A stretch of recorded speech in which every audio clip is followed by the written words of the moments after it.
Okay, hi everyone. We're going to go ahead and get started. Thank you everyone for joining our town hall. So we do have people present in person, and then we also have people present virtually. My name is Vic, and I am the co-founder of Welcome to Chinatown. Welcome to Chinatown, we are a nonprofit supporting Manhattan's Chinatown, focusing on small businesses and entrepreneurs.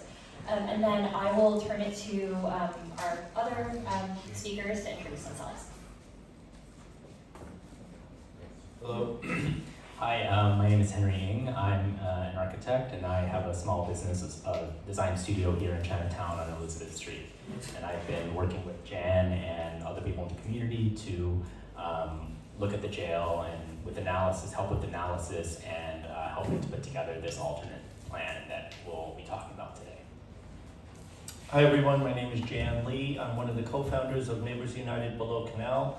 We were founded to respond to the mayor's idea of 4 borough-based jails, one of them being in Chinatown. We have been around for 5 years. We are very proud to partner with Welcome to Chinatown and Ideas of Order, which is Henry Ng's business, to create the plan that you're about to see today. Neighbors United Below Canal is a consortium of business owners, residents, and organizations that have partnered together to create responses to the city's plans in a way that will benefit both community and the criminal justice system. Okay, great. So our coalition has been working on advocating for Chinatown through ensuring that how we can minimize the effects of the Manhattan borough-based jail on the Chinatown and surrounding communities. So what we're going to go through today during this town hall. Also, I will preface, I'm so sorry to, if you see us kind of moving around with technical updates, this is the first time we're trying a hybrid setting. So especially during Q&A, we'll see how that goes. So apologies in advance if you're just seeing me fumble around. So for the agenda today, what we're going to go through is just give an overview of the current plan. We're conscious that there are some people who may want the background of the borough-based jail program, so we'll go through that quickly. We'll give construction updates and what is the current situation of the Manhattan, of the construction of the borough-based jail. And then we'll also go through kind of what are our coalition updates and what we have been doing. And this includes proposing an alternative plan that we hope to have the community support behind. And then last, we'll go into Q&A. So when we go through Q&A, I'll talk about the structure just so we can balance in-person versus those that are virtual. So for going into the overview of the borough-based jail program, I'm going to turn it to Jan. So in 2017, Melissa Mark-Viverito, the then Speaker of the City Council, created the borough-based jail program to close Rikers Island, ultimately to stop the suffering and the deaths on Rikers Island. It was approved in 2019 by a majority of the City Council of New York with Speaker Corey Johnson and Mayor de Blasio, and the governor ratified this into law in 2019. So October of 2019, it was law that Rikers Island would close. Then by 2026 was the deadline. The aim was to close it by 2026, but as you know, COVID had put a delay on many things, and so de Blasio had used his executive powers to extend that by 365 days. Where he got the extra year from, nobody knows, because there was no scientific basis to extend that by just 1 year. Which brings us to the current state of the jail in Manhattan, which is going to take the longest, is the most difficult to create a jail on that site, and will likely not meet not only the 2027 deadline, but be pushed back into the 2030s. There has been an independent monitor called for this site, which we were able to secure, which is a monitor that is paid for by the city that will look over the demolition and the effects of the demolition on the community.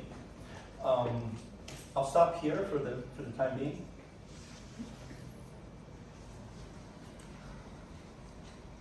Jan, do you want to talk through these slides as well? Sure. So as you can see from the slide, Manhattan is slated to be completed in 2032, well beyond the law. And I should note at this point that the law has not changed. the law is still that the Rikers Island must close by 2027. So the city right now, as it stands, is in violation of its own law. The $3.8 billion for the Manhattan jail was originally in the $2.3 billion range. Cumulatively, the 4 jails are now going to be $16 billion, which is a 125% increase since 2019. And to give you an idea of what that is, it's every day that goes on, that has gone by since October of 2019. The budget for the jails has increased by $4 million, and none of them are built yet. Also, you'll see on this slide the mention of the Lippman Commission. The Lippman Commission was a group that was created by Speaker Mark Viverito to come up with a plan to close Rikers Island. And what they came up with is the 4 borough-based jails. Originally, that plan called for 5 or 6 jails, and what the city council ratified was only 4. And we'll talk more about why it's 4 and not 5, even though there's 5 boroughs a little later. The Manhattan Borough-based jail is located at the former Tombs, the site of the Tombs. It is 125 White Street. It was known as the 2 jails opposing each other with a huge plaza between it. And as it stands right now, both the 2 jails have been completely demolished, as well as the public plaza that used to be there. And I should mention that the public plaza was a concession that was fought for in the 1970s in the creation of the last jail that was built in 1983. So that's all been lost. There was a distribution equal of all 4 jails and the number of beds that was supposed to be allotted, and that was 886. During the Adams administration, he has since increased that to 1,040, equal between all jails. At 1,040 beds times 4, it will not comply with the amount of people in Rikers Island today. And in fact, the people on Rikers has been increasing ever since 2019. It has not actually gone down. We're actually more now than we were before. So these jails will be obsolete the minute they're built. Also, this jail in Chinatown will be the tallest jail in the world. It is over 300 feet tall. With the mechanical tower, it'll be 350 feet tall. And to give you a sense of scale, that's taller than the Statue of Liberty. It also covers a total of 1.8 acres of land, and this jail is built to all 4 corners. So there is very little space left over for anything, and no outdoor space for the detainees. Next slide. Great, thanks, Jan. Yeah. So now we're going to turn it over to Henry, who has done an in-depth analysis, which we actually have presented to a number of city officials, elected officials, and other stakeholders to advocate about why the Manhattan site is so challenging, especially in context of some of the other boroughs. And I'll turn it now to Henry, so Henry can go into the design impacts. Great, thanks, Vic. So today, as Vic mentioned, we've been presenting this and collecting research and analysis on the site, and this is an abbreviated version of the larger analysis that we've done. And the main point that we want to highlight today is that compared to the other 3 jail sites, the Manhattan location is the most challenging due to 4 major contextual factors, namely its scale, access to the site, existing soil conditions, and the health of the surrounding community. Next slide. On this slide, you see a map showing building heights surrounding the context of the site. The peach color represents buildings that are 3 to 12 stories, and as you can see, the vast majority of the urban context to the north, east, and west are low-rise structures, predominantly the 5 to 6 story walk-up tenement buildings. The proposed building will be 355 feet tall, including the mechanical floors, so it is about 5 to 6 times as tall as a typical building in the area. Next slide. Here you see a visualization of the zoning envelope of the proposed jail site. And the proposed massing of the jail will dwarf the surrounding communities of Soho, Chinatown, and Lower East Side. It will even tower over the criminal court building, which is immediately to the south, or on the left side of this page. And then the Chung Pak Senior Housing building is on the north, so it's more than double the height of that building. Next. Another key factor that presents major challenges during construction and beyond is access to the site. Of the 4 jail sites, the Manhattan and the Brooklyn sites are the only 2 in a dense urban downtown context. The Brooklyn site currently has already experienced serious challenges with traffic load during the first year of its construction, and the Brooklyn site has 15 lanes of traffic available to it, and with roads leading to it on all 4 sides. By comparison, the Manhattan site only has 2 roads of access on Center Street and Baxter Street with a total of 3 lanes of traffic. Next slide. Oh, actually, sorry. So the slide you saw before, it was on Center Street with the main road leading to the site, and many of those 2 lanes of traffic you normally have are actually reduced down to 1 when you have a high-profile court case. So in this image, you see the truck trial last year. So effectively, you get gridlock in so many days of the year already, and that's the key road leading to the site for construction and beyond. Okay, next. Another very significant factor for the jail construction is the presence of historic body of water underneath the site. Several blocks around the site are connected by Collect Pond, which was buried in the 19th century, but is still very much present underneath the surface.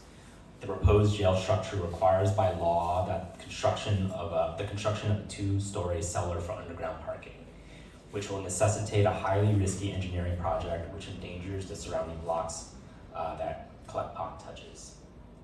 Next slide. So here is a tectonic report that we obtained through a FOIL request that highlights the risk of building deep underground here. The proposed foundation for the new building is 15 feet below the water table, requiring the site be dewatered to build the parking garage.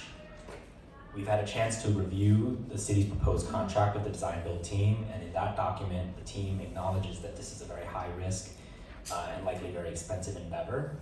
The contract says that the dewatering process could potentially seriously harm buildings for many surrounding blocks, and the New York subway tunnel is only a few feet away, and that's also at risk.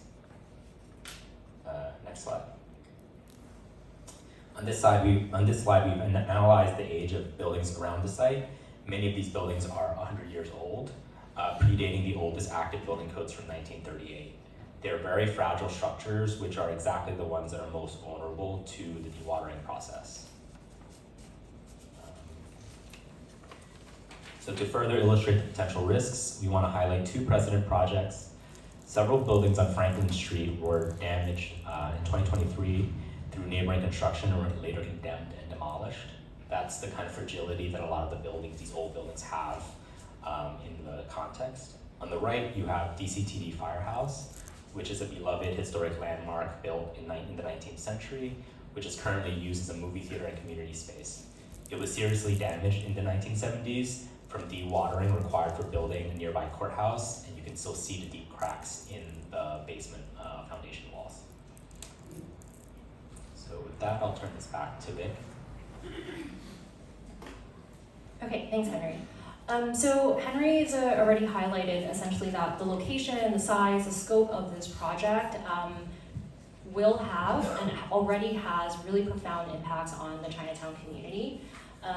It's not only, Henry just highlighted about the impacts of the structural integrity of the surrounding buildings that are from the early 1900s, as well as the dewatering process, along with, right now it's estimated that including the demolition timeline plus the construction, Chinatown is going to be under about 10 years of construction with the effects of air, noise pollution, decrease in quality of life, the struggle of the economic challenges that surrounding small businesses will have.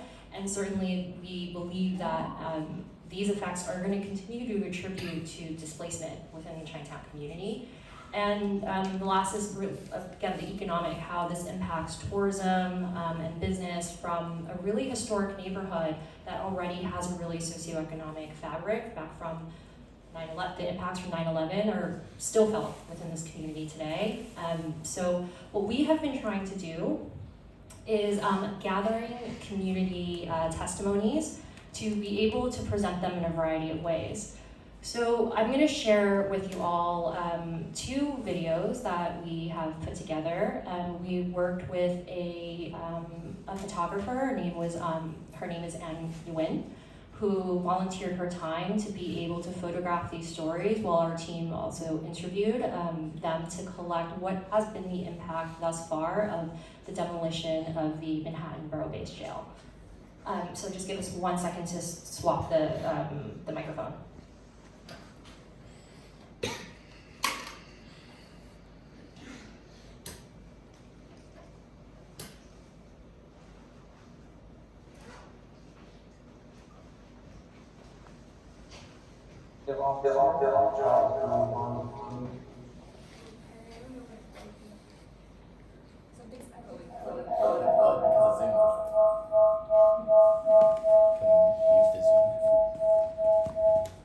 Oh, but then they can't hear the video. No, but it's fine to switch. Oh, okay. Sorry, these were the technical things I was talking about. Community Health Center. We are a community health center that serves patients in Chinatown, Manhattan, and Flushing, Queens. Our mission is to provide high-quality, affordable care to anyone who needs it, regardless of their immigration history, or their financial means, or their insurance status. Our oldest location is our site at 125 Walker Street, which is part of the Chun Pak building and abuts the jail. I recognize it's an old building, and the demolition and the jail project is like shaking an old building. So, of course, things are going to happen. The conditions in that building have deteriorated quite a bit since the jail project started. But it's not a great condition for patient care to have water falling from the ceiling. That's the first impact. The second is vibrations. The project does cause a lot of vibrations in the building, and we get complaints from staff and from patients. So imagine getting an injection or shot and the vibration happening. Imagine getting your eyes dilated and then something just shakes. The comments we hear, number one, dust. It's dusty in the neighborhood around the site, so even walking up to the site is an issue. And again, our patients are aged 0 to 99. So you could imagine it's like a newborn coming for care. A parent would be pretty concerned to walk them through a dust cloud. We treat a lot of kids that have chronic conditions. So if you have asthma, it doesn't feel good to get your health care.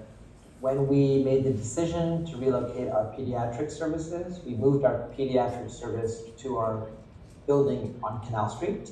That building was already being used for other services. So what we had to do is squish our other services onto fewer floors to make one floor available for pediatrics. In terms of the impact, we have 9 exam rooms in Walker Street that are currently not being used. So at 9 exam rooms means you can have at least 3 or 4 doctors seeing patients at a time. That's more than 10,000 visits a year that we're giving up.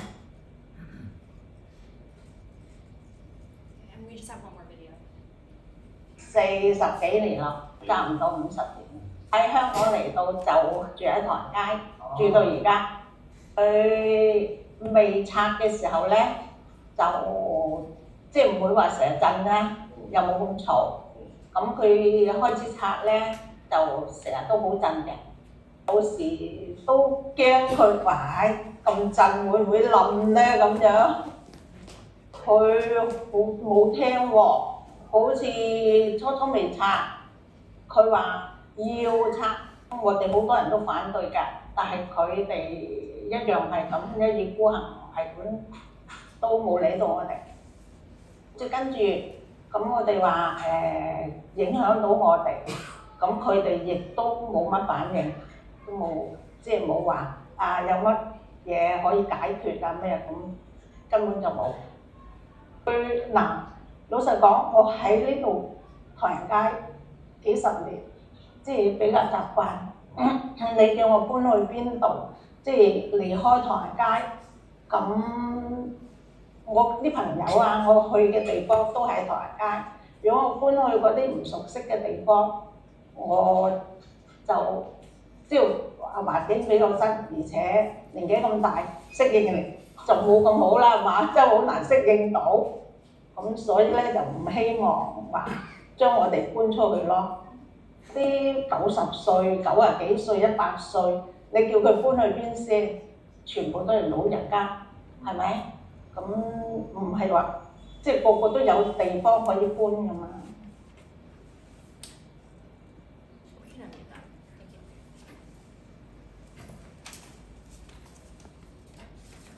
you. So sorry, we're just switching the microphone. I just want to thank Judy, who's actually here from Immigrant Social Services, who helped us to arrange some of these videos too. So I really appreciate that.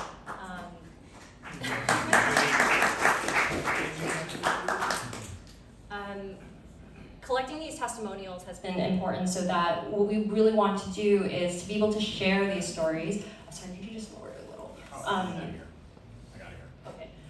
To be able to share these stories, particularly from underrepresented voices like the senior that you just heard from at Chung Pak. So now I'm going to just take you all through some of the behind-the-scenes advocacy efforts of what we all have been doing. It's going to start in March 2024, and we're aware that we are a small kind of coalition, that we have been truly all volunteering our time to be able to do this. I will be one of the first to acknowledge we are not the best at sharing these updates, and we are trying to get as best as we can. Especially a lot of these updates, I mean, you heard the technical challenges that go into it. You hear there's a lot of nuance that we have to balance, and sometimes these updates are difficult to do so that it feels like in a responsible way, but we are trying to get better at it, including in forums like these, like town halls. So starting in March 2024, Chung Pak, which is the building that you just, Chung Pak that we've just talked about, these are actually photos of cracks within Chung Pak because that senior center abuts the demolition site of the borough-based jail. So the building management noticed that cracks started to appear and began to kind of sound that alarm. Shortly after, we held press conferences in coordination with our elected officials, so Council Member Christopher Marte, Assembly Member Grace Lee, our State Senator Brian Kavanaugh, to be able to raise awareness because these were the exact issues that we were talking about with the fragility of building and demolishing and building something so enormous in Chinatown. Further, I'd like to add that at this time we've been pressing numerous times, including for the community board, that there should be an independent monitor. The city at that point had not given an independent monitor, wouldn't agree to that. And part of the press conference was to show this is why we need one. In May of 2024, we met with members of the Lippman Commission. So the Lippman Commission reconvened in 2024. As Jan mentioned, they're the advisory body that helps to advise the city on how to tackle criminal justice reform. So we met with the Lippman Commission to present the exact slides that Henry is sharing with you today. We went more in depth. We also shared these testimonials, included one more from the impacts from a small business owner on the demolition of the jail on his business. But really for this meeting was to be able to say to the Lippman Commission that you need to consider Chinatown in this context of what is happening, that we shouldn't have to choose between criminal justice reform and the community. How can we balance both? So jumping to October, we were advocating for an independent monitor. Before the cracks in Chung Pak, even more so when that happened in March of 2024, it was not till October of 2024 that finally we got an independent monitor. That tells you how delayed all of this process has been and to how the lack of responses too that the city and its officials have given to the challenges of Chinatown. So we had an independent monitor that, because of this timeline, at this point it's October 2024, it was contracted for the last 2 months of demolition. Most of the jail was already, the former tombs was already gone by then. There was also very, very limited oversight at that point because we had been advising that there are quality of life concerns, there's air quality, noise, all of this, but was certainly ignored. And further, what was most concerning too was that there was really no commitment from the DDC, which is the Department of Design and Construction, to even listen to the recommendations from the independent monitor. And really what it points to is like, where is the accountability? We have also been able to work with community members who care about this issue in order to help to look for what are the gaps that the city has right now and how can they plug in. The air monitor, the air like pollution and noise kind of monitors, we wanted them closer to the site, and DDC was against that. So what we ended up doing was working with a very generous donor who was able to actually allow us to, helped us to purchase the installation of 5 purple air monitors, and working with 2 NYU Lingo and Health to help to understand some of this data and like also advocate for what are the concerns that the community has. And what we found in looking at this purple air monitor data is that there are constant concerns. It is constantly the air quality levels are constantly in kind of the not optimal side, and it's often poorer than surrounding areas. Despite us having kind of, again, bringing these concerns, raising them to an independent monitor, still a lack of accountability from the city. So in November of 2024, we really began to build more support among our elected officials about how do we address this, what do we do? Further, we began to follow up with the Lippman Commission because we were expecting a response, given that we had met with them earlier in the year to follow up on what were the concerns, what were the recommendations going to be able to mitigate the concerns that the Chinatown community has. Then in January of this year, we were all shocked to find that Spectrum One, so news site, had actually picked up the very first design plan without the community having seen it. So it was sent to, the news actually saw it first as opposed to community members. And we've long been advocating that the community deserves to see what are these designs, what is actually going to be built, particularly given that this is a design build process, which maybe during Q&A, I think Henry, you're probably better to speak more to. It's like, what does the design build process mean? So for us to really find these renderings in the news as opposed to coming to the jail task force, these community board meetings, anyone that see it in the news was incredibly frustrating and angering. Further, the other concern that we have is the contractor that was selected who produced these renderings is Tudor Perini. They're actually the ones building the Brooklyn borough-based jail currently. There are numerous articles, I encourage you to check this out online, about what are the disruptions right now that the construction of the Brooklyn, surrounding Brooklyn communities are having as a result of the construction. Further, Henry can also share more about this, but the design representations of how is being presented is much more glossier than like what is really going to be built. Then in February, the working group, so some members of our working group, were finally able to view the Manhattan Borough-based jail contract in person. The process to view this contract required few members of the coalition to go in person to offices, no laptop, no phones. You have a 2-hour window to look at this incredibly dense contract for what has now become a $3 billion project. There are some words here, which I'll read momentarily. In order to get this level of detail, which is acknowledgement from the city about the dangers of the construction in Chinatown, we actually had to have one of the members of the coalition, well, Henry, had to write everything down word for word. That is the only way that we were able to get this. So the contract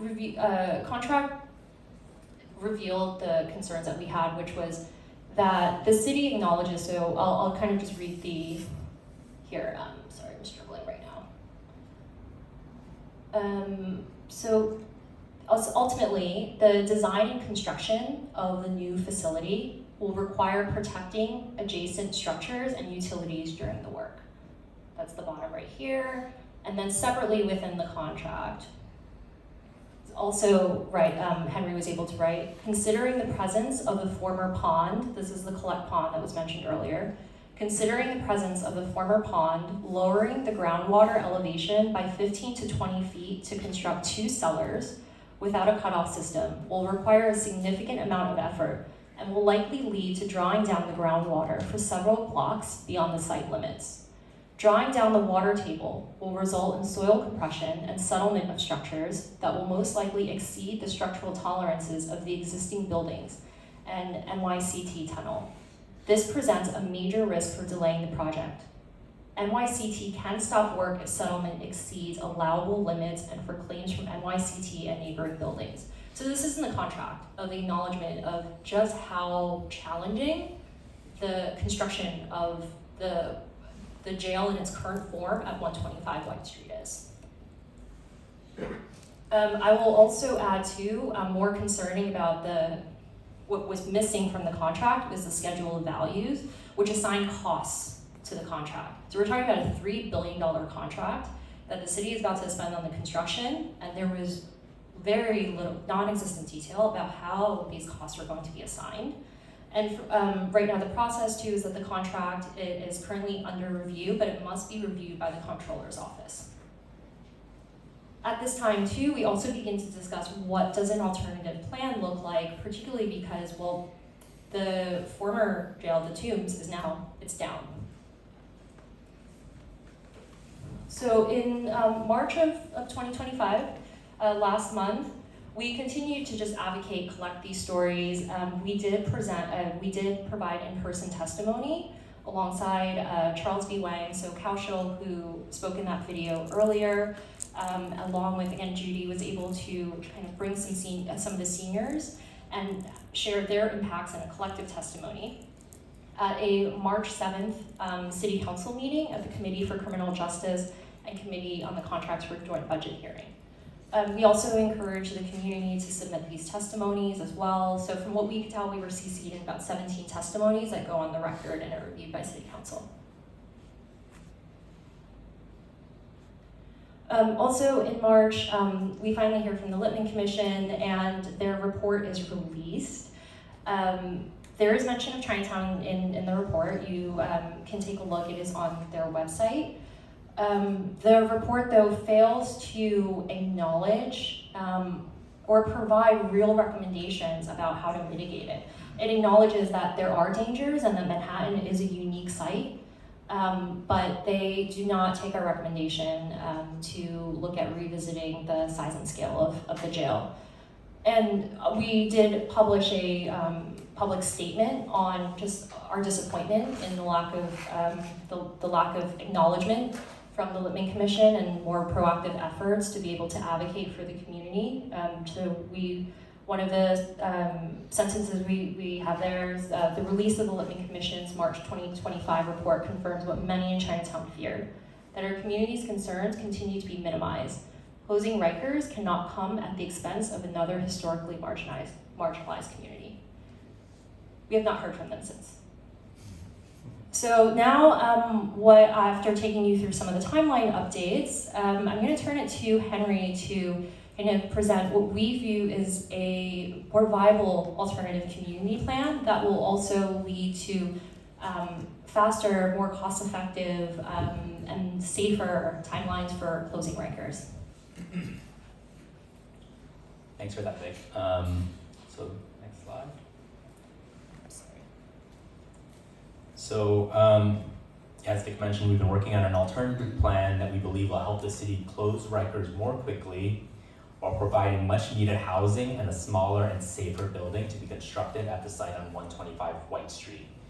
The proposal includes 3 major components. The first is to relocate the Manhattan borough-based jail to an alternative site, ideally one that allows for adaptive reuse of an existing facility or on a site where it's easier to build a jail.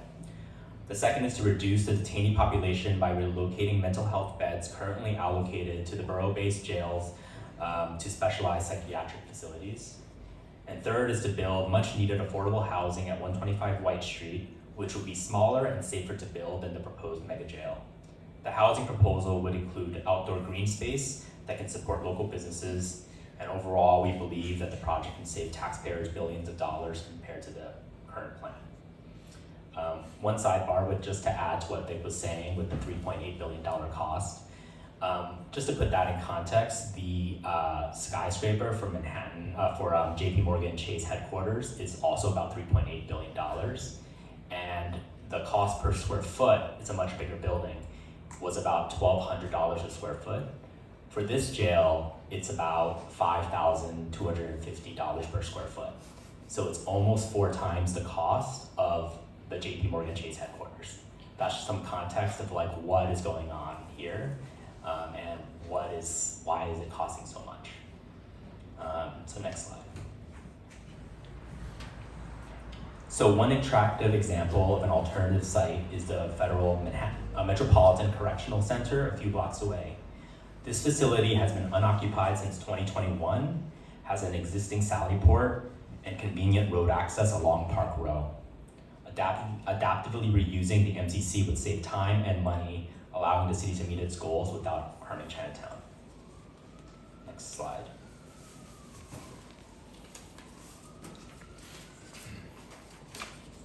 Half of the estimated 7,000 detainees at Rikers have mental health conditions and do not belong in jail. The detainee population would decrease if those mental health needs were transferred to psychiatric facilities. Plans to increase psychiatric beds are already in motion, including Manhattan Borough President Mark Levine's plan to add 600 plus psychiatric beds throughout New York to offer a more appropriate alternative to incarceration. Next slide. Chinatown is in serious need of affordable housing. The Chinatown core, which includes the jail site, is among the lowest income areas in all of New York, with an area median income of $27,000. 24.1% of renter households were severely rent burdened, spending more than 50% of their income on rent. Next slide. Chinatown residents have below average access to parks and green space, with 25 square feet per resident. On average, New York City residents have 146 square feet of green space per capita. Next slide. So Jan touched on this before. The proposed jail removed White Street and plans to provide a replacement in the form of a covered corridor that provides access between Center and Baxter Streets. Looking back at history, the recently demolished White Street Plaza was actually a concession to the community for the construction of the 1983 Manhattan Detention Center after years of negotiations. It was originally intended as a car-free civic space, but the plaza was commandeered shortly after it was built for a parking lot by the Department of Corrections. Next slide. So here is a site plan where you can see the proposed footprint of the new jail facility with the corridor, the White Street corridor, linking the 2 streets. And as you can see, it goes from edge to edge and fills out every aspect of that site. Next slide. And our proposed plan restores the original intention of White Street Plaza while providing an abundant amount of affordable housing on the site. The plaza creates a green connection between Columbus Park and Collect Pond to the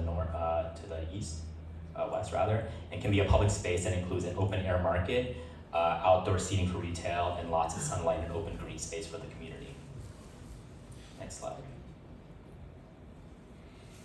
And here we put together a side-by-side comparison of the jail plan with our community housing plan. Based on our initial test fit layouts, we can fit approximately 1,000 bedrooms on a much smaller footprint to the mega jail and reduce the height by 100 feet. The plan would provide ample retail and community space and provide 25,000 square foot of plaza for the community. Next slide. Here's a height comparison of the design proposed by the city and our proposed building viewed from Columbus Park. As you can see, the tower has a more respectful scale to the surrounding context. Next slide.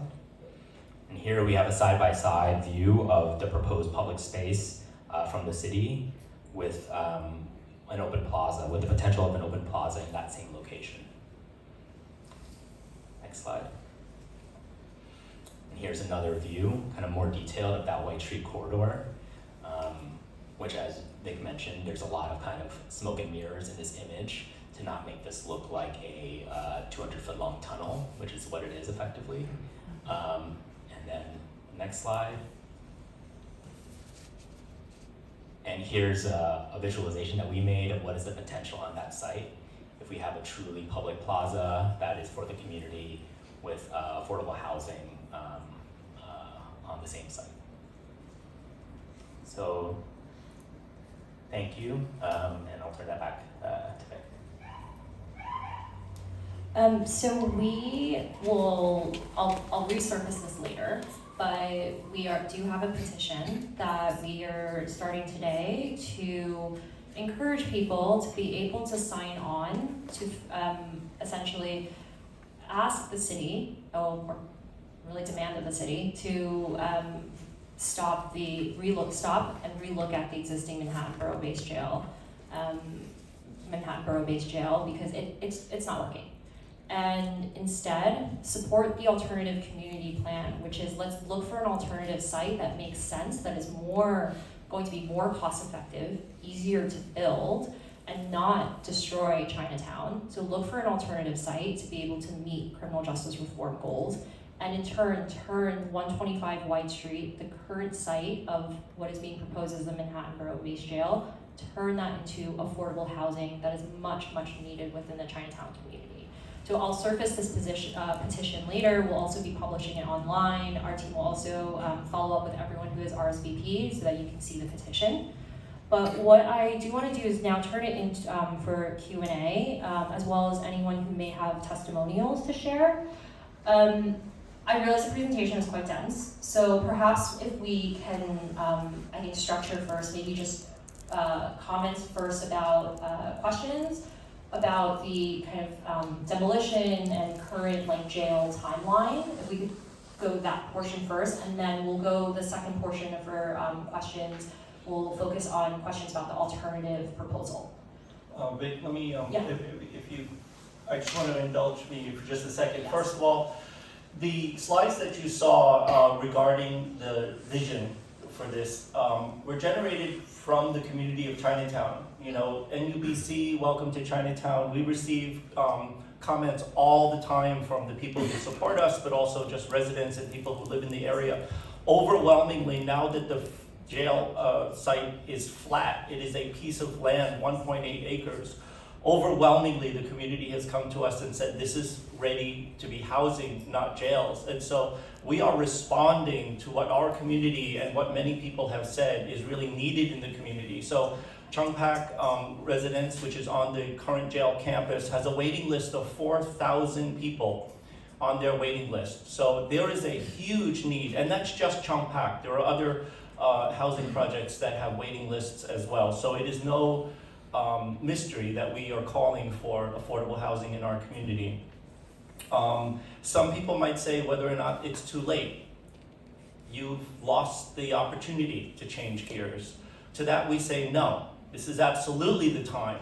When there's nothing being built yet, this is the time to dictate what we as a community feel that the city should reset, rethink, and let's be honest, this is an election year at every level of city council and the city mayor. This is the perfect time to be talking about this approach, to rethink what was a bad idea to begin with. Again, this is community-led. This is something that we have the good fortune in District 1 to have people like Henry and Jacob who have given us the leadership in how to look at space. Victoria, myself, our teams are not architects, we're not engineers, we don't know about what can be built. What's important is for the community to have resources within for volunteers to create the slides that you saw. They are drawn to scale. That's very important. This is not something that's just dreamed up out of nowhere. These are very qualified architects who have worked on similar projects and made similar presentations in other cities. So I just want to give you the background on the effort, the drive, and the origin of how we've come to this plan. So the size and the scale is very critical to this, because as you can see, 100 feet difference in the scale size of the building is huge. The difference with that's an entire building unto itself. So we've reduced the size and scale. We've retained the green space, very important. Many politicians will come to you and say, well, I believe in trees, I think we should plant more trees. Well, now's your opportunity to do that. You'll hear many people running for office, I believe in affordable housing. Well, now's your time to do that. You'll hear people say, well, Chinatown has an obligation to be a part of the criminal justice system. We are not turning away from that. It is our commitment to remain part of this solution. And we are not saying no jail. We're saying that you have a jail that's not being used right now. It can be adaptively reused. It's being done all over the United States. And with that, I'll turn it over to Vic. I just wanted to make sure that we have a strong understanding of what it is that you were seeing. It was derived from real professionals. Okay, great. We'll start first with, does anyone in the room have a question? Okay, I will go, since you asked first, I'm just gonna bounce back between in person versus online. And then if we could keep the first part of the questions to just general questions about construction, demolition, timeline, and then again, I'll keep time to go to the alternative plan. Okay, it's exactly that. I want to know how long would it take to build this alternative housing? How much would it cost? And then also from an income producing standpoint, if we house it with people who are paying as opposed to people who are taking money, how much income do you think that would generate?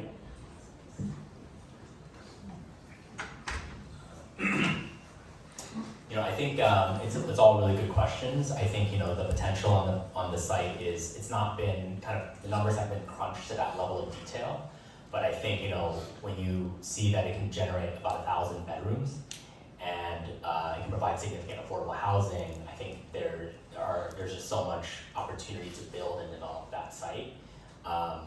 In terms of whether it's actually how much income, there's so many conversations that need to happen before that is realized.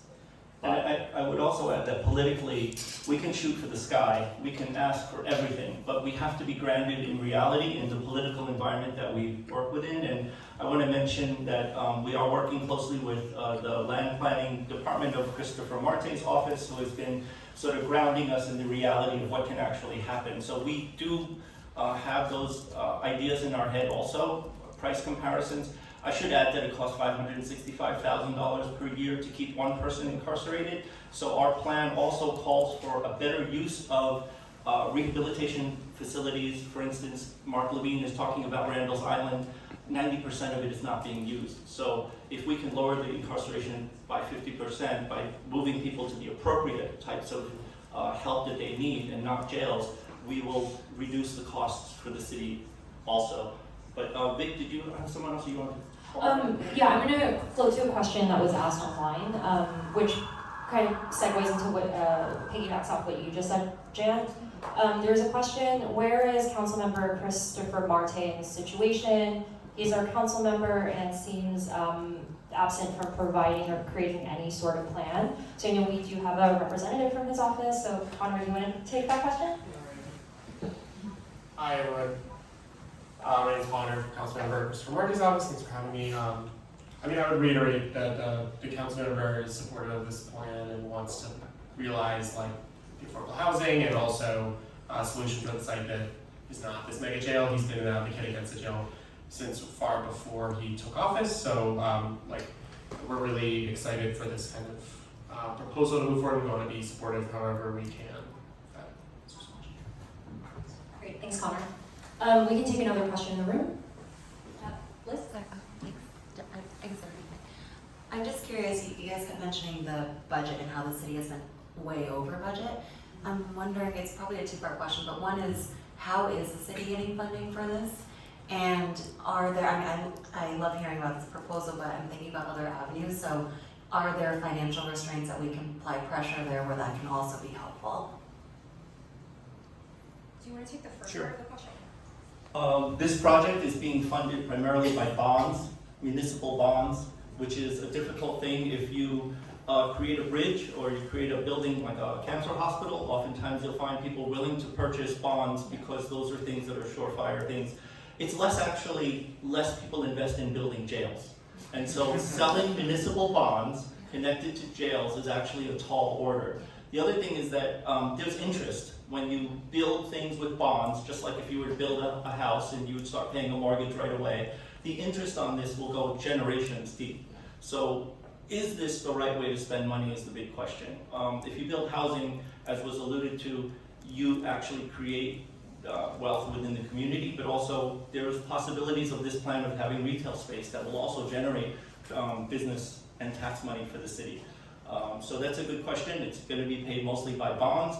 Whether or not people will buy those bonds is another question, but even if they did buy the bonds, there's an enormous amount of interest on those. And Liz, sorry, do you mind just asking the second part of the question? I want to make sure I answer correctly. Yeah, sorry, and thank you. I think I understand. I thought it was already funded, and so I'm just trying to understand, like, are there ways to apply financial pressure just given that it's so over budget? And if they haven't issued these bonds, like you said, then are there avenues where we can also help remediate that? I mean, I'll start first with that. I think in general, the community does need to begin to press it more and more for the elected officials. And beyond, also, if you don't live, I recognize some of you may not live in Chinatown, and that's actually important. It can't just be our own Lower Manhattan elected officials. There needs to be more citywide support beyond our own council member, state assembly member, state senator. And right now, the contract is in review with the comptroller. To the best of your ability, getting in contact with the comptroller's office to raise some of these flags and concerns about what is the fiscal responsibility of the city right now to be spending $3.8 billion on a building, on a jail, which they acknowledge how dangerous the situation is. That language that we read earlier is from the contract. So I think finding those avenues to apply pressure to elected officials to hear from diverse voices is very, very important. And then I will say, I think I will try to also kind of be a little more realistic about what are other pressures that could apply. Tammy, do you have perhaps any suggestions there? I'm just going to say that in 2023, the federal government posted that the MCC would need $230 million to repair the building to make it operational. That's a long way from 3-point-something billion for a new jail. So again, if we take a look as a smart city and we look at real public realm and urban planning, we can have it all.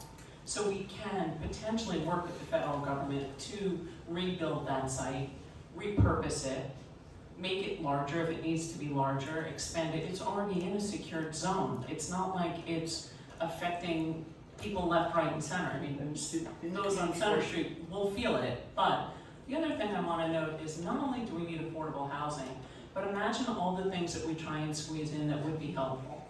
The largest complaint that we have, nobody wants a shelter next door to their apartment building or their school. Why wouldn't we consider on this site putting a shelter on the Center Street side where there aren't residents necessarily, and there's clean structures back and forth? Why wouldn't we consider putting a deliverista hub to help all of Lower Manhattan, a place where the deliveristas can recharge and use a bathroom facility? All the arguments that we talk about that are quality of life for the people who live and work here, this is an ideal opportunity for affordable housing, diverse affordable housing from low to moderate income. It's an opportunity for many things. And there is a jail, which needs a minimum of 230, even if it doubled in cost or tripled in cost, it would still be 1/4 of the cost of a $3.6 billion jail. So we really need to, everybody in this room should talk to two people, who talk to two people, talk to more electeds. There are a lot of elections going on. Adrienne Adams is running, she's speaker now. Let's start talking to everybody who's out there. Thank you, Tammy. Let me shift too. Oh, you shift on the line. Okay. What leverage do you have over the city to stop this? Why couldn't the city simply renovate Rikers at a considerably lower cost? 3.8 billion equals 3.8 million per key, not even the Hotel du Cap, the most luxurious hotel in the world, costs this much. So the question is, what pressure do we have to change gears and have the city renovate Rikers Island? It's an excellent Or question. I can just stop the plan, and why didn't the city simply renovate Rikers? So the renovate Rikers Island question comes up a lot. We have to understand, as I said in the beginning, the law is in place right now. So the city, by violating its own deadline, is also violating its own law. But until such time that the whole city council has to be overwhelming support on the city council to change the law, Rikers Island will close. And so, we've talked with certain public officials and certain community, city council members. It has been talked about within the council. Whether the realistic ability to change the law is going to happen, that's another conversation. But I just want to reset the measure expectations. The community could want anything to be done with Rikers Island, but the law is in place that says it has to close. So until such time that changes, that's the conversation. Okay, we can go to someone in. Well, I just want to hit maybe Alice and then. Hi, I'm Alice Lynn from Community Board 1, and we've been working for many, many years with this community and with all the communities that are in Lower Manhattan to consider other solutions. I'm just curious, Jan, this idea of the MCC was brought up probably about 8 years ago, and we met with Nadler and we met with Goldman on the idea of using that facility in some way. Have you gotten an impression that somehow or other the federal government would release that building for the city's use for the MCC? But do you have alternatives? Because I think also we have reached out and spoken and written to, as you know, Brad Lander, our controller, on this in terms of the outrageous sort of economic aspect. And the idea was it has to close and there's nowhere else it can go. It seems as if it seems critical that you really research potentially other alternatives, not you, we, because I'm concerned that only with the MCC, and it's a lovely plan, of course, we may fall short. And so I just want to point that out as something that might be a next step. And just for in case anyone doesn't remember, the MCC is the federal jail that's along Park Row, which is It's the Epstein jail. Yeah, currently not It's where in he use. supposedly killed himself. Everybody knows it as the Epstein jail. Do you want to take the first part of the question? Not only have we considered that empty space as a viable solution, the Lippman Commission itself has looked into this. And so that means that a body that was appointed by Judge Lippman, which went from 20 members to 40 members, have felt strongly enough about this suggestion that they have brought it up not once but multiple times to our community, but also our community representative on the Lippman Commission. And so it's a matter of getting our congressional representative to work with our government to really make this happen or find solutions. I just want to emphasize something. The Lippman Commission never had an Asian person on the Lippman Commission when it was first started. We would have suggestions like this had we been represented. So this is a very dangerous precedent that the Lippman Commission has started to make sure that there were no Asian people on it, even though 25% of the borough-based jails is in an Asian neighborhood. So I want to set the record there. Secondly, I think when they finally came to the realization that Community Board 1 has a resolution on it, that this is a viable site, they know that it's been empty for a long time. Tammy brings up the lower cost of renovating that building. So I think that there's some pressure from them, but also we need to keep the pressure up. But we should not be in this community, we should not be in the position of finding alternative sites. That is not what we are here for. We're here to fight for our community, to fight for affordable housing, to give the government the priority of where we stand as a community. It is up to them, because they excluded us from this process. It is up to them to find the alternative to a problem that they created. We never said 4 jails instead of 5, they did. That's what made the buildings higher. If you had many more jails, the buildings would be smaller. We might not have this conversation. But the reality is that this was a flawed plan to begin with. So it should not be our solution to find out how to house these people. And to be honest, we are in the process of creating, getting people off of Rikers faster. and also getting the most vulnerable people the help that they need in Mark Levine's plan, which is to put them in the appropriate housing. I would also add, I think it is very important in the first part of your question, Alice, about the federal site, to also push our Congress member about this as well. They opted not to send representation today. So I think it is very important that if you are in this room, to be able to press our Congress member. Our Congress member is Dan Goldman, so for all of you we're represented by Dan Goldman, so please make sure that he knows that how you feel about that position. This gentleman?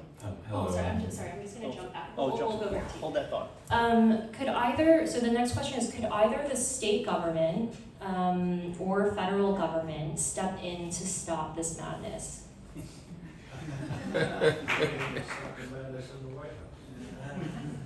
Congestion pricing.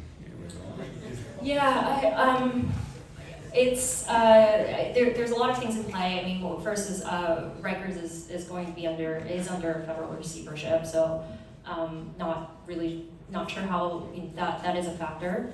The other is that ultimately this is a city plan. I think that for really the law that has been passed is passed by City Council. This is being overseen by the mayor's office. I mean, the more pressure that can, of course, be applied from the state and federal government down onto the city is important, but ultimately this is a city plan. We can go to your question. Oh, thank you. My name is Ethan. I'm an urban studies student at Columbia. I have just a quick question about like the exclusionary practices around like deliberation methods. So like being excluded from participating in having a voice in these plans. I know like Park Road, for example, like we've been excluded from the conversation before. Like Jan, I know like you've done a lot about this, and I'm wondering like could you talk about how these deliberative measures, how we've been excluded from these deliberative processes regarding the jail. Either we have. Yeah. I mean, I think it's a history that goes all the way back, decades, if not centuries, in terms of urban practices in Chinatown specifically, but just within AAPI communities. I think it's nothing surprising that our voice gets, I guess, marginalized in these big kind of urban planning projects. So I think part of our approach is just to speak louder, like have a concerted voice and demonstrate that our plans are well thought out, professional, smart. I think there's easy ways in which like the city will dismiss, a small community like Chinatown, and it, historically it's not as true for like white or wealthier communities. So I think part of it is just like getting participation out and getting, anyone with expertise, and that's kind of how I got involved in the process. I sat in a town hall very similar to this one for what was a participatory session from the initial concepting of the jail plan in December of 2023. And I sat in that meeting and I was just, as a planning professional, design professional, wondering like, how did this happen and how did I not know anything about this? And the absurdity of this process just seemed like bewildering to me. And so much of it is just that, the city, for controversial projects, they try to like hide it from people to view, things are, they do everything in their power to kind of limit participation or criticism from the communities. So that's when I decided I needed to get involved and try to offer my perspective and expertise in the process. And it's important that Henry actually is from Chinatown because he has the context and the lived experience to understand what some of the people in Chinatown want in the project. I do want to say that I mentioned that the Lippman Commission in its first iteration had 0 Asians on it, even though 25% of the borough-based jails is in Chinatown. That had a lot to do with the fact that we had a Chinese council member that cannot be overlooked. So they pushed all of that sort of opinion to one person who had a Chinese face, and I think that was wrong. So we need to rectify that now. We're coming up with a plan that has very strong appeal, that has very strong help on many, many levels. And so the city has a chance with a new administration and possibly a new administration to rectify that racism that was systemic in that original plan by excluding us. So it's an excellent question. Oh, I'm sorry, I'll go back to online question. Affordable housing proposal is nice and needed. Have you proposed that this new community space is not just co-opted again for parking, as just about every other space in this neighborhood is? Thoughts on just reconnecting White Street and creating the plaza on the north side of the street? Yeah, you know, I think part of the design question is if it's designed to be, there are lots of spaces that you see today that are designed to be pedestrianized, and it's kind of ingrained in the process. And you know, that's with bollards, like kind of car barriers, and I think in the design process of a space like this, that would be kind of integrated into the process, and we would need to push for that kind of We have to lie down in the front of them so that they don't drive the cars in front of us. I mean, we have to take our spaces back, ultimately. And I think in terms of like the north side, you know, I think with the design, everything is, you know, as much as there's a rendering, everything is kind of in this like conversation phase. I think that's how, you know, we're seeing it. You know, I think part of it is trying to get a lot of input from the community on like what are the, you know, the components that mean the most to the community, so that it's truly a community plan. As much as we've already kind of talked to so many people, I think now that we're kind of building this public momentum into supporting an alternative to the mega jail, I think it's important for as many voices to say, well, this is what we really need in this community, you know, for a community that's so often overlooked, where, you know, the planning prerogatives really do not, like, no one's asking the Chinatown people, we're kind of pushing ourselves into the conversation. So I think that's kind of the time now to really push in, like, what are our needs as a community.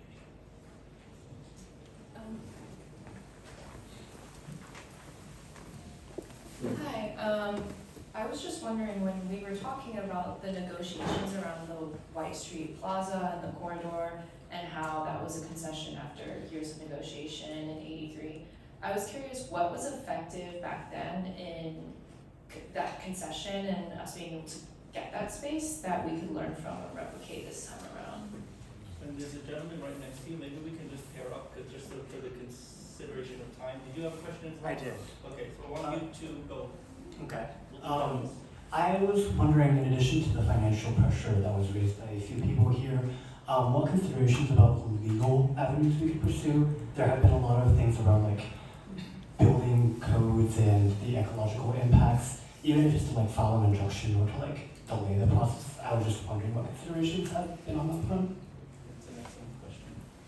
I can speak quickly to the concession. So there's actually really interesting history there, and you can go into like the New York Times archive to read about it. But there were two concessions, two major ones. One was the plaza, and then the other was the construction of the senior housing component there.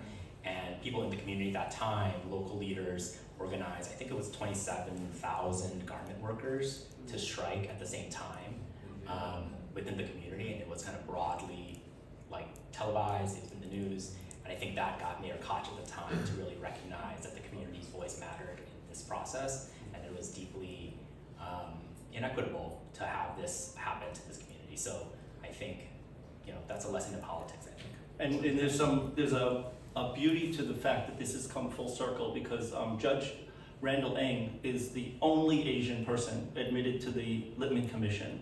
And he is from the neighborhood. He's also served on courts regarding the corrections department. He advised the corrections department. So he told me that the reason he became a judge was because Mayor Koch felt the pressure of the Chinese community, and he was appointed. And now he has finally been a part of this commission that has really opened the door to our voices being inside the Lippman Commission, because if it was up to them, we would still be on the outside. So we owe a day of gratitude to Randall Ng, because it's come full circle, so at least we have that voice. The question about legality, I think, is an excellent one. As you may know, NUBC was was one of a couple of lawsuits that sued the city regarding the creation of this plan based on the violation of the Uniform Land Use Review process. The funny thing about environmental law is they actually have to have violated the law in order for you to start suing. And you also have to have an aggrieved party. You have to have people who have standing who can sue. We believe our community has standing. There are people that we have talked to that have come to us who have definitely suffered. You'll see that the testimony that was given to Welcome to Chinatown, and thankfully they've recorded some of that. So we have standing. What we don't have yet is the true violation of specific laws. And so once we start seeing that but trust me, we are building a case, and we are keeping our elected officials apprised of the fact that every single week, every single day almost, we are compiling information with the ultimate, if we don't get our way, to move to a legal position if we have to. We're hoping that we don't have to. Do you want to take one more online? Yeah, there's actually just 2 questions left online, so I'll take them both. The first one is, has anyone spoken to the Chinese government about having them fund the affordable housing project? They are very keen to improve the relationship between the US and China. So I mentioned earlier that this is Henry knows Xi Jinping. I mentioned earlier this is a city project, so it is city funds. Next question is what percentage of the affordable, what percentage will be affordable for the alternative housing plan? And are there details about what income levels the housing will be available to? Lots of new developments in Chinatown have affordable housing at 130% AMI. I do not want this to happen to the alternative plan. Henry, do you want to take that? Yeah, I think my response to that is now is the time to get to the point where we can negotiate those details. I think we are trying to build momentum around the plan, and for our perspective, as much affordable housing that can fit and still be a feasible design and a feasible plan, the better. That's kind of our perspective, and I think at this point, these details are things that we should all be talking about, but at the same time, it's all possible. I think that reaching for the potential of this site is really what we should be aiming for, and getting as much housing as we can be inserted into the conversation with the city once we are at the table. It's also a city piece of land. And it's a city-owned piece of land, and the city has, allocated, I guess, $3.8 billion for this. So I think that's what's on the table, and I think the point now is how do we get a piece of the pie? And I think that is, and we should shoot for the moon, I think. And we have, Ed has a question, and maybe Toby, we can do a double. Yep. Okay. I'll make it quick. First things first, Jan, Henry, great job. Just wanted less of a question, more of a comment. It's not just Chinatown. It's a good Italian boy who lives on Mulberry and Canal, married to a Chinese woman, of course. Little Italy is in the game here too, and there's 100% support in Little Italy for this. Most Precious Blood Church is like a quarter block away from Chongpak. Little Italy fully supports this, and 100%. And if you need names and signatures, you got them. And if you need any more testimonials, right here. Thank you, Ed. And could you pass the mic to Toby? Oh, hi, Joe Chan here. Sorry. It'll be quick. I'm the other Chinese guy that lives out of Little Italy that's in the neighborhood. I personally is against closing Rikers, but that's a little bit too late right now. And knowing what happened in 1983 with Koch and the concession, my last ultimatum card is my concession built my PS-23 back. So I want my building to be rebuilt, restored, and that's my concession. Okay, because we're not getting anywhere with that. We're losing our parking spaces to all the court offices in the morning. They do their own valet parking. I watch them in the morning every day. And at the same time, for the Gotti Hotel and along with the Epsteins, my issue with that is it's not the island, it's the Department of Correction. That is a contaminated petri dish. If you're gonna have that here, downtown, they're gonna invest. The place is going to be infested with the same disease that's going to be in Rikers. So just think of a super mega jail with a corrupted system that is going to be happening all over again. Those ambulances are still coming in on Center Street 3-4 times.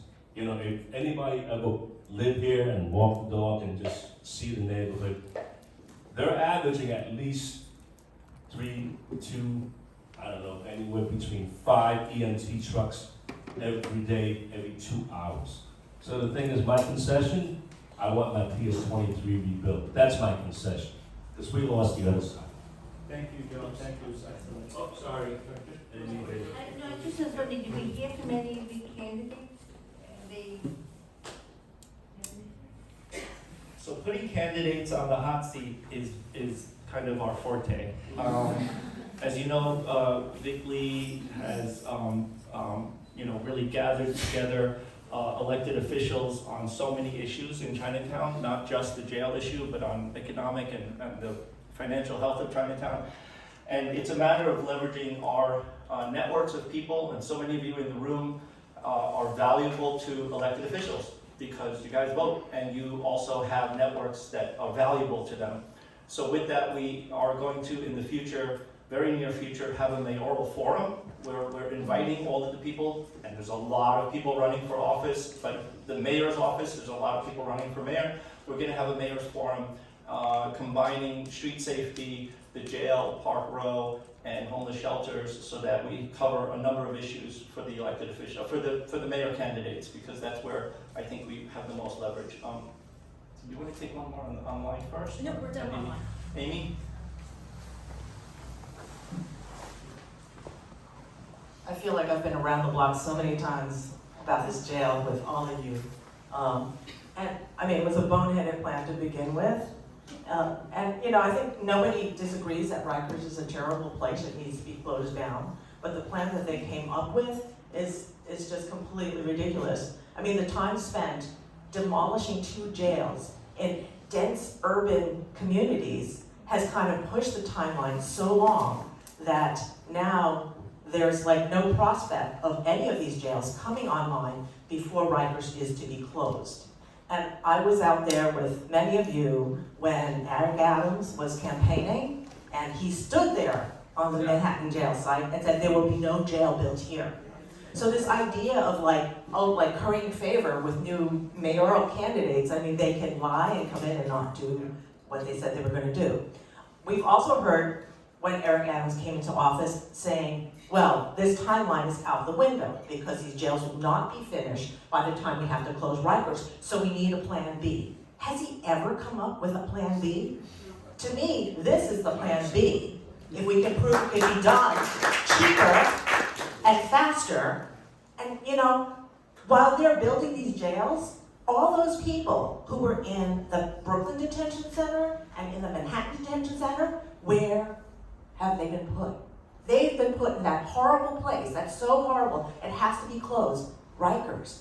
So they've condemned all of these detainees to Rikers all of this time, and for the next how many years before these 4 jails possibly come online? So, I mean, this plan, I think, at least, is the specter of Eric Adams' promised Plan B again. So, I mean, maybe that's how we have to, market it or push it along. I have no confidence that any new mayoral candidate is not just going to promise us the world and give us nothing. So, I don't know. While he's still in office, is there a way to push that? I just want to add one quick thing. I also want to say PS 23, the timeline for that is also delayed, I hear, because of budget issues. So they pushed the bonds and the budgets further into the future and have delayed that construction project that really does benefit our community. So, I mean, I think that's just like portent for what to expect in the future. I just want to add something quickly to that with Eric Adams. Part of the whole plan from 2019, it was predicated in this idea that you build the 4 jails and then you also reduce the detainee population down to 3,300. It went the other way. It's now at 7,000. So now the jails are continuing to grow, and there's a shortage of beds available, and those are still unaccounted for. I think that's something that no one has a real answer to. Is well, there's a huge overflow problem. I think it's about 3,000 beds that are unaccounted for, and now I think the communities are being looked at to shoulder the burden of the lack of commitment to really tackling the plan in the first place. With 3,300 beds, there are a lot of options that could be available for other facilities, other sites. But when we talk to elected officials, part of the response is always, oh, there's already so much overflow issue. Well, now whose fault is that? And the failures of the Adams administration shouldn't be pushed onto the communities. that have already been doing their part to work with the city on criminal justice reform, but then they're not really doing their part. I'm sorry I missed this earlier, but why is it that the city isn't considering or wasn't considering building the jail on that alternative plan that you guys had mentioned in your alternative plan that you proposed? Oh, the MCC. Yeah, the Manhattan detention, MCC, the Epstein jail, why weren't they considering that as a potential site? 2019 it was occupied. It was actually a functioning federal jail, so it was off the table. And now that it's been empty for several years, we're bringing it back onto the table. In addition to us, the Lippman Commission has also brought it back. Community Board 1 has a resolution to examine that. And so I think there's a very strong, growing voice to have our federal representative look into it deeper. And one more thing that I think we hinted at was that there's not a jail on the 5th borough, which is Staten Island. You know, I think that's something also the community has repeatedly pointed to as to why is it that there isn't one. There is one, it's a film studio. I've been in there. Fully deployed, active, usable facility, but they're using it as a film studio. Right. Yeah, it's fully operational, trust me, I've been in it.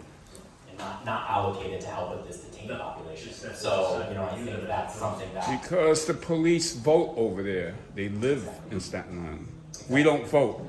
And, you know, I think that is the political reality, but I think, you know, the people, like, their constituency has enough power to prevent a jail to be built in their borough. And I think now is time for our constituency to really advocate for what we need in this community. How many people here are registered to vote in the June primary? Raise your hands. Oh, maybe there's hope.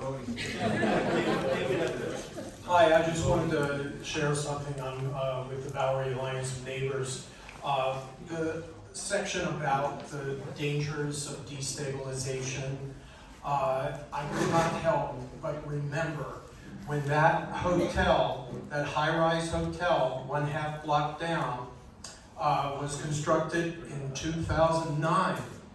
Both of the buildings on either side, one on Bowery, one on Hester, were destabilized and the city forced them to come down, and 60 Chinatown residents were permanently displaced. And I remember at the time being really disturbed about it, and there was no mainstream coverage when that happened, and for obvious reasons.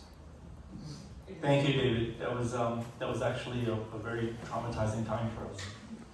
And I'm going to tag to that it exists today. There was an article in the paper about the historic firehouse that is right up on Spring Street that I'm sure many people visited with their kids.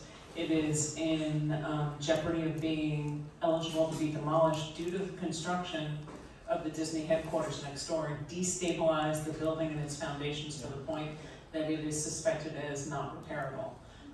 From what this building document says, we're not talking about a building next door to the BBJ proposed site. We're talking about many blocks around. And that actually is a way to destroy in a complete neighborhood. So this is not a win for the community in any way. So one of the questions that gets raised is, and I'll ask this of Henry, isn't it just as dangerous to build housing? We're talking about a site that still has running water underneath it for quite a while. It's quite a long area, as you saw from the map. But isn't it dangerous building housing on that site if you can't build a jail on that site? You know, I think one of the things with the jail, the jail is like the largest possible building that can be built on that site, and they're digging 2 stories underground. You know, it's just, so much of the program of that building was conceived of in the abstract. You know, when it was allocated that every single jail would have the exact same program regardless of site. You know, that's absolutely opposite of what an architect, a developer, a builder would do, where they would scale the construction relative to what is possible on the site. I don't think that level of due diligence is really happening in the way that would normally happen in a lot of projects that we see, because there's this fast-tracked design build kind of like nature to this project, because there's this rush to get this all to happen. And I think that's one of my concerns when I first started seeing this project was, wow, it just seems like every kind of normal, like participatory, kind of like check and balance that happens in a big construction project is being circumvented and kind of rushed forward with. And you know, that is highly concerning. So I think, going back to your question, I think the whole thing with the housing portion is, you know, we can, with the potential of reconceiving of a building that is tailored to the site, appropriate to the site, there's a potential to mediate all of these risks and to really think about them appropriately. Parking isn't required in residential along 96th Street, so Exactly. you wouldn't have a parking spot underneath You it. don't so necessarily, you don't need to go build a parking garage. And there were 2 buildings there that were of substantial scale already at the, you know, the previous buildings. So it is possible to build, but you know, when you're kind of threading the needle with this program of the jail on this risky site, you know, that's where we're really getting into a lot of issues, I think. I have a question here. I wonder how realistic it is for the construction staff to be stopped at this point, like since like so much has been done and so much people have invested in it, and also I think it's also like it's important to include them in it as well, right? Even though they're on the inside. So I want to, because I feel it's important for them to have a place to release what they need to do as well, so they can get out of our way. So I wonder how realistic it is to stop this plan at this point. It's an excellent question. Can you identify who is the people that you're talking about? I actually thinking it's just the city and who was being commissioned to do the constructions and all the money's being involved in the plan. I'm not really having a name, but that's. Do you mean the contractor, who's going to build the Manhattan site? Yeah, and like there's a lot of people involved, and I think people are promised this project probably for XYZ amount of time, right? Their livelihood is probably depending on it as well. I wonder like if that's something like we know or. One of the issues in creating this plan is that there are many politicians, there are many people who put their name to it, and they were very proud to stand in city council, and they were very proud to stand behind the podium, and Corey Johnson and Mayor de Blasio, and a lot of people took great pride in this project. So there's pride involved, but pride isn't something that we should sacrifice our lives for. This is pride of a previous administration. This is pride of a previous Lippman commission. This is the pride of many people who were paid tens of millions of dollars in their nonprofits to stand there and say that our way is the right way. And so we're saying that to hell with your pride, to hell with your ideology, to hell with this idea that you need to sacrifice Chinatown. And we have a new opportunity to bring in people with different thoughts, and to look at different fiscal responsibilities, and to look at different uses of spaces that aren't being used. And so I think that a lot of the people who opposed us in the beginning are gone. They're in the private sector. They're making lots of money. Corey Johnson's a lobbyist. So these people who used to be there, prideful and having their chests swell up with pride over this plan that they had no idea how they were going to implement it, they had no idea how they were going to pay for it, are gone. And so we're talking about starting new with a new plan. As Amy said, maybe this is the plan B that everybody wants. The city is in a housing crisis. We have an opportunity to help solve that. The city is in a process where they don't know where to put people from Rikers Island. We have an opportunity to work with them to put them in the appropriate places. And so I think that the opportunities now for anyone running for office is to be on the right side of this. If we look at all of the plans that we're talking about now and how flawed they are, we don't want to go back to those individuals because they're the ones who created this. So I hope that answers your question. And I think also, as those outside of Chinatown, you should care as a taxpayer about where your money is going. And again, we're talking about nearly $4 billion for a jail. That doesn't include social services, that doesn't include the corrections officers that are going to be there. This is strictly for construction of a building. And that, I think, given what is happening right now with just where the city and some of the tensions of what is happening with potentially where the city is getting its dollars from, it's important to press those questions, even if you aren't in Chinatown, that any elected official should be thinking about fiscal responsibility of where taxpayer dollars are actually coming from. And that is something we have been, are trying to continue to press for. And I just want to emphasize again that that contract is not yet signed, and hopefully so by the controller's office. So taking the time to reach out to the controller's office, the contract is supposed to be registered with them, and then that they have it, like, ask these questions. And I think I just want to add a few things. So, I think with the political climate that we're in now, nationally, I think it is a time where you see things change very dramatically that you may never have thought could change. And in some ways, if anything, now is really the time for bolder plans.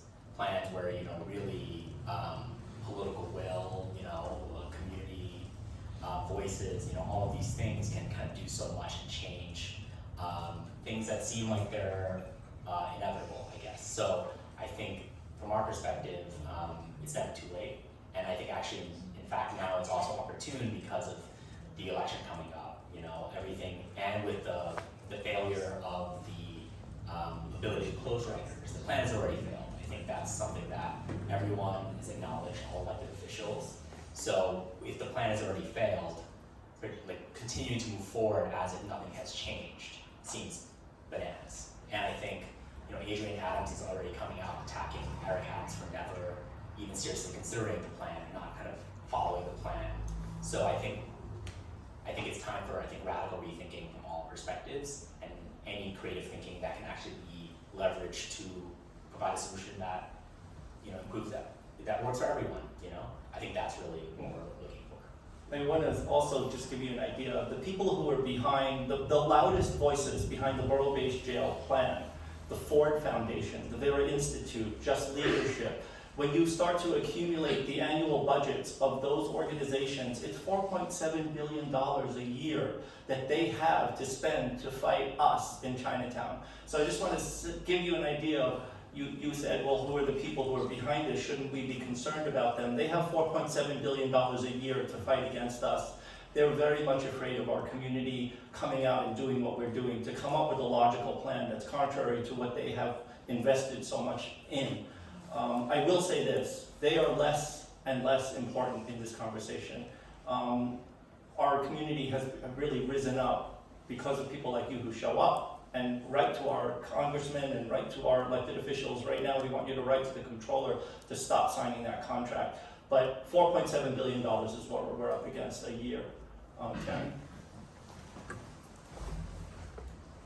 I might take a different tact. It's not only about writing to the controller, it's about writing to all of, not only the congressman, but the speaker and city council, writing to the senator, writing to anybody who's the head of any housing committee in both city, state, and federal for New York City. The real probe that we're, looking at here is this could be transformative for all of Manhattan with affordable housing. Let's be real, we have a housing crisis, hands down, period. The city is trying to sell 100 gold right down the road and touting how fantastic it would be because of all the housing we need. Well, why aren't we looking at the biggest site over here, right? Let's move the jail. It's already in a secured zone. Let's move on with powerful, real urban planning to solve a lot of the issues. The arguments we have clearly on the community board are about improper citing of things that don't work for the people who already live here and work here, right? I don't know anybody who turned around and said, I would like a homeless shelter next to my apartment building. I have not had one person come to me in the 4.5 years I've been chair of Community Board 1 say, I'd like one built next door. Right? No one wants the jail built next door either, but we have a location that's always been a jail. Let's move that there. The feds are already using Brooklyn. Let's fix our housing.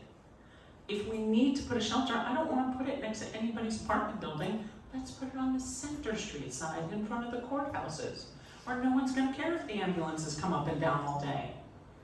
It's in front of office buildings, right? It's just, it sounds silly, but a little bit more common sense for the city, but you can't just wait for our local electeds. This has to be something that's City Hall in general. So Adrian Adams, all the deputy mayors, the head of every health and human services. That's really what we need. Build the affordable housing, move the jail. It fixes everything that we want for our community. I think we can do probably 2 more questions, and then we'll wrap up. So I think there's, Liz had your hand up, and then you as well. Okay. Yeah, we'll do that. Thank you. I appreciate it. Sorry, I actually don't have many questions about the plan itself, because I just think it's incredibly reasonable. So I wanted to focus on you mentioned that the budget is still at the comptroller. Is there a deadline, or like how does that, if you can help us understand what that process looks like too, and yeah, if there's deadlines around that and what the immediacy is. So we met with a representative from the Comptroller's office recently. It is 98% of every contract that comes across maybe 99%, 98, 99% of every contract that comes across the Comptroller's desk gets signed. The few that don't get signed or they get sent back is usually because of some technical issue with the contract itself. It's not something like, I didn't like the idea of what the content of the contract is for, or what ideologically it's misplaced. They have a very, very strict guideline of how it can be ratified by his office. With that said, they have a microphone, and what they told us is the entire public can opine on certain issues that are coming up, and this is about to be signed. Is there a deadline when it's absolutely?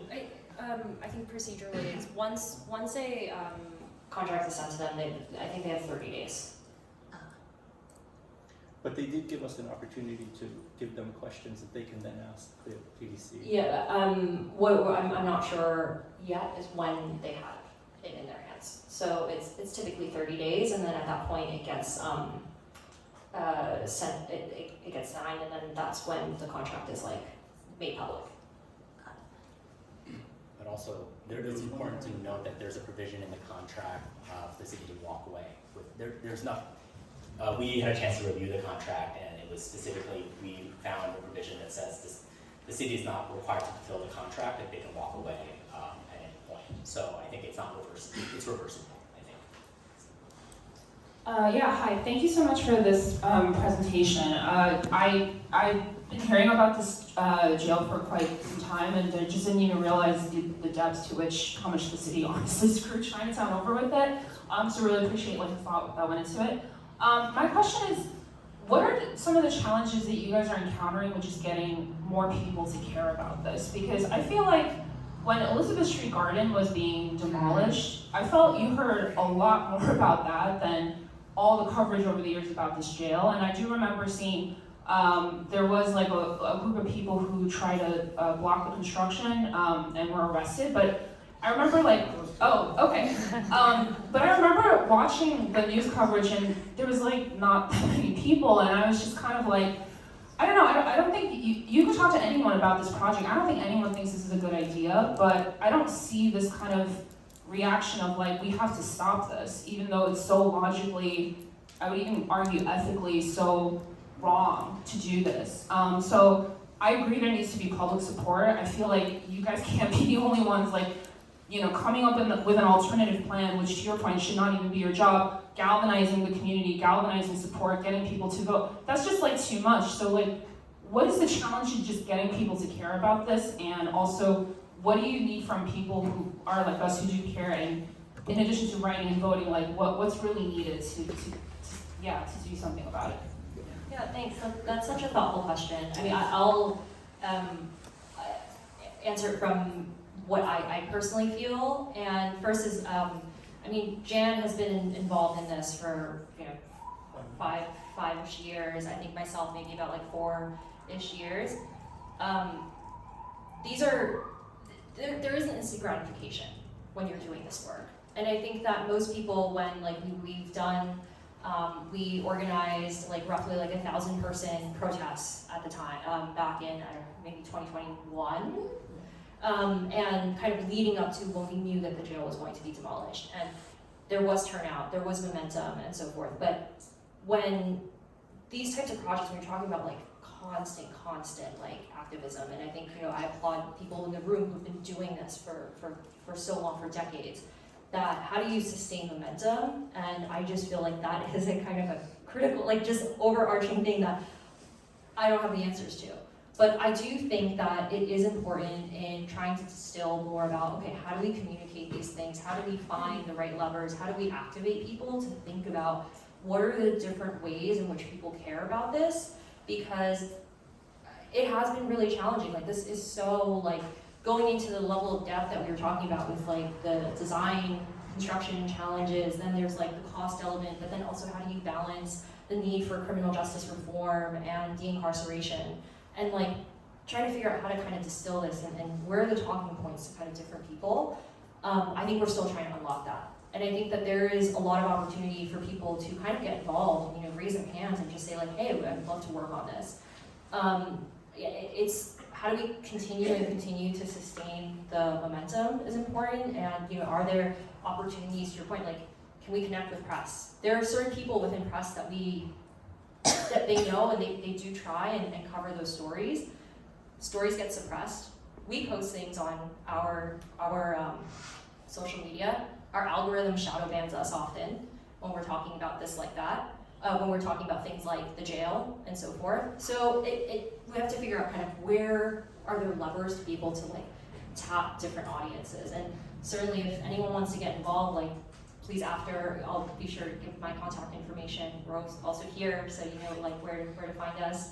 Yeah, I don't know if you have anything to add to that. First of all, it's an excellent question. So much goes on behind the scenes by the time you're out in the street protesting. 90% of everything that you see by the time you're out in the streets protesting, in the case of Vic and I getting arrested, there was 90% of the work before we actually got arrested to make that point. So in order for us to make the next really big move that will get a lot of attention, we first had to have a plan. And so that's what Vic is speaking with. We're so fortunate to have Jacob and Henry who have volunteered to put down a cogent plan that can't be refused, that can't be refuted, that actually is based on science, that is based on real space. And so we have that. And we have a time when people are running for office. And so to answer your question, we're there, we're ready, and we're ready to present this plan. If we get refused, we together have to be ready to get back in the streets and do this again, because we have a plan that makes sense. We have a plan that solves so many problems. So leading up to that plan, we put every single person who is in a decision-making process up on front of you guys. And we will talk about them by name all the time, whether it's our congressional member who's talking to the feds, whether it's our city council member, whether it's our state assembly members. We're going to make them accountable to us because we have a plan that works. And anyone that stands in the way of this plan at this 11th hour had better watch out, because we are gaining momentum with this great plan. But first, the reason why I think you had a sort of a vacuum is because we had to do a lot of the background work to make sure that there was something that couldn't be refuted. And I believe that they've come up with a plan that is that. We're going to wrap up. I acknowledge there's a couple of really great comments about how do we distill this message to press, how do we distill this message to the public, that we'll kind of, that we'll take down. First we should get a feel of the room if you like this. Oh yeah, I guess, is anyone, okay.